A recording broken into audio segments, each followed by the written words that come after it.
the Cleveland RTZ Wedges. Good. You mentioned them a little bit earlier, how you're really Yeah. excited about them, new in 2025 now. So I the first thing I wanted to ask about is the new material that you alluded to. So there's a lot of your similar, the design concepts, shaping, et cetera, that have made Cleveland wedges so successful over the years are still there, but there's a new material. So kind of give us the rundown on this new material we're talking about.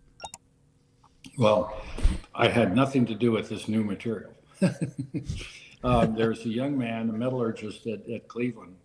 I'll just say his first name is Boeing, like aerospace, Boeing, and terrific young man. And he kept, so everybody uses a material called 8620. It's a castable material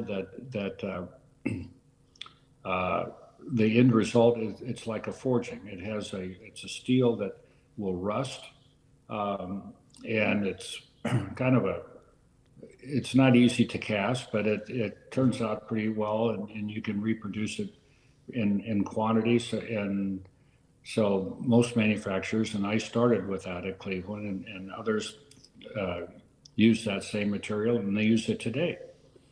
The in its raw state, it rusts. It's just like a forging. But Cleveland invented this new material, Z material, and it's in the family of this uh,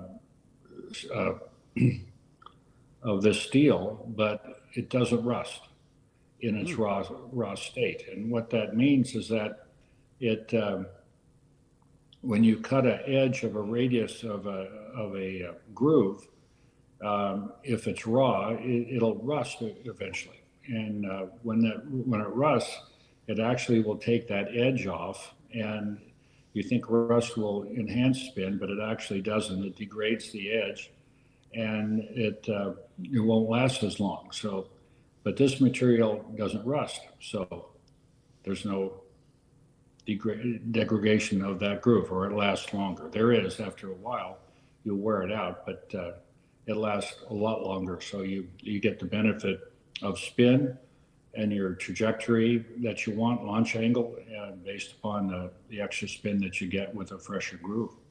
So, and it feels wonderful. It's a very soft feel. So, a lot of benefits. So yeah, so it sounds like these RTZ wedges. I've had the chance to hit them, and I completely agree with your thoughts on the feel elements. But can we just maybe I kind of want to emphasize the importance of having fresh grooves, and now that this new Z alloy material will keep the grooves fresher for longer, right? Because they're going to resist that rust Yeah. tendency. So can you maybe But it just doesn't speak and last. maybe What's It that? won't last forever.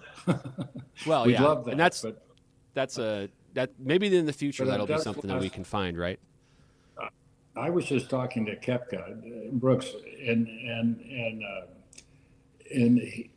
these guys they know when the trajectory, their launch angle changes after when they practice, and this hasn't changed. He says this has gone twice as long as he normally goes with a wedge, which is Wow. terrific for the tour for him because they don't have to change. You get really comfortable with a certain wedge. Although the grinds, I mean, we don't have to modify grinds for a lot of these guys. It just comes right off that's the way it comes, and they love it. So, but yeah, I think that the amateur would benefit a lot by having fresher, this groove last longer for sure. Yeah.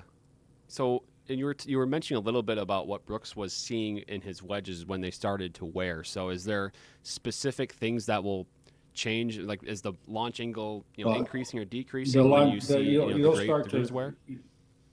well, I mean, they're really specific when they hit shots. They want to hit a certain shot, and they're used to it. They know when they do that because they're so proficient. And if they see a launch angle that doesn't make sense or a ball not stopped, that's when to change, and they do it. And they now he doesn't know how long this is going to last, but it's at least double what Right. the other material was. So it could be even triple. So that's great, and it's great for the amateur. My goodness. Oh yeah. Yeah, again, longer lasting wedges is only a benefit to Yeah, the amateur player trying to, yeah, obviously keep equipment in their bag for a long time and spend yeah. money on wedges a little less frequently. RTZ wedge will help you do that Well, for we love to this. turn those wedges over, but there's a lot of amateurs out there. Right, right. Yeah, exactly. One thing I wanted to ask about too is on as a feature available on these RTZ wedges is the new grind. My understanding, the adapt grind that is now available on the RTZ wedges. It's kind of a unique little addition to the lineup. I know Cleveland over the years has done a really great job of offering a ton of different bounce and grind options Yep. just available to order. So can you talk to me now about this edition of the adapt grind and what is unique about it and what you've maybe seen in testing it with either tour players or amateurs and what the benefits really are of the adapt grind? Well, it's a very unique sole geometry. I think it's really good for people to have really good technique in firm conditions because it doesn't. There's like two different bounce pads. There's one initially that is like a chamfer, and it's up there, but it's very very narrow. So it could be 17, 18 degrees, but it's very narrow, and that acts as a skid so you don't dig. And then you have a pretty shallow second pad. I mean, not shallow, lower bounce second pad, and so it wants to skid. So it's in firm conditions, it's incredible, especially when you want to open it up and do some fancy stuff around the green. It's pretty cool. That's you're speaking my language there, and maybe to a fault sometimes. I like to really open that club face, get really Yep. fancy, and again, sometimes to a detriment to myself. But I Well, am that player that you're talking to. yeah, it's fun to do that. It's fun to challenge yourself and pull that shot off when you can. It's a kick. So I mean, Roger, this has been awesome. First of all, it's been great to speak with you, get your insights on, obviously talking about the history of Cleveland, talking Sure. about Yep.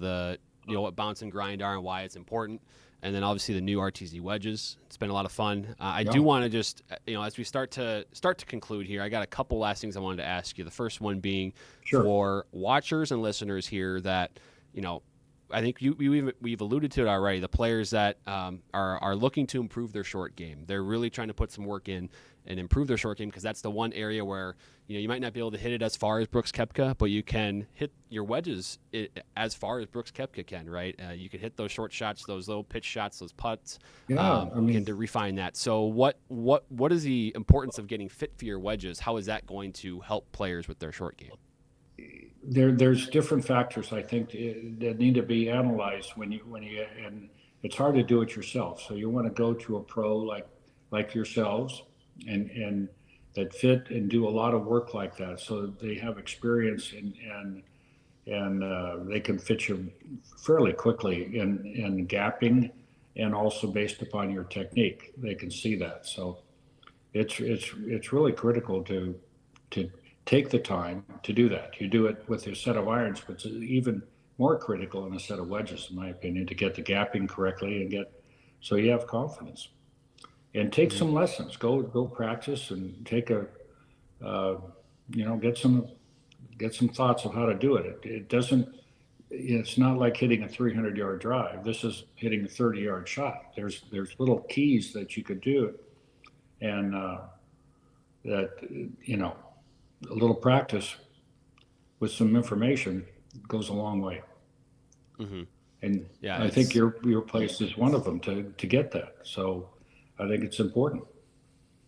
Yeah, it's we that's our number one goal, right? Is to anybody that walks in the store or even connects with us, on our website, is not just getting them some golf clubs, but getting them fit golf clubs that will work for their Yeah. swing. So